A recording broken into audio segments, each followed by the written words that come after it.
tayo sa next house. Tingnan natin ang galing ng Lord Master Chef natin na si Kuya Marlon at Ate AJ. Pero yun ay depende sa kanyang judge na si Ate Julie sa pagpili ng mga ingredients sa ref. Tingnan natin. Okay, sige. Kailangan na may creative na kung anong nandito sa fridge yun lang ibibigay natin. Ayan, okay. So, ipapublish natin ito.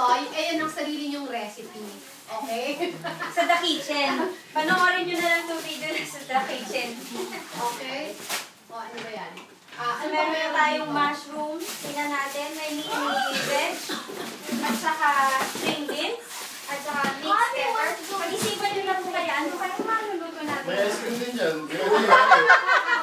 Ice cream. May ulo dyan. Kung may meat kayo or Frozen. Din tayo. Nandito kasi yung ibang ano namin. ay,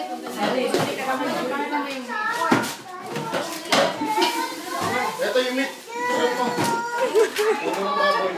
Hindi, pero meron to. pag yun lang hindi frozen. Oo.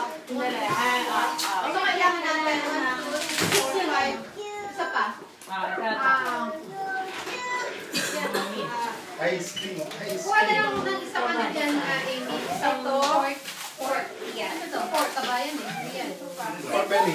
Pork belly to ate. Pork belly, okay na yan. Pork Tapos, belly. ito na din. At saka, Ice cream. out of ano? Out of, lemon. Hindi kasama sa mga condiments, yung mga extra. Mukhang nahihirapan mamili ang ating judge, ah. Ito dito mataba. Toto. Okay na to. Alam ka, Okay. Yan. So, 1, 2, 3, 4, 5, 6. 6 na ingredients po para sa kanila. Okay? So, meron po kayong, babalik po ako dito kasi tatimingan po natin na sabay-sabay po kayo, no? In half to, so in 5 minutes po babalik ako. 45 minutes lang po.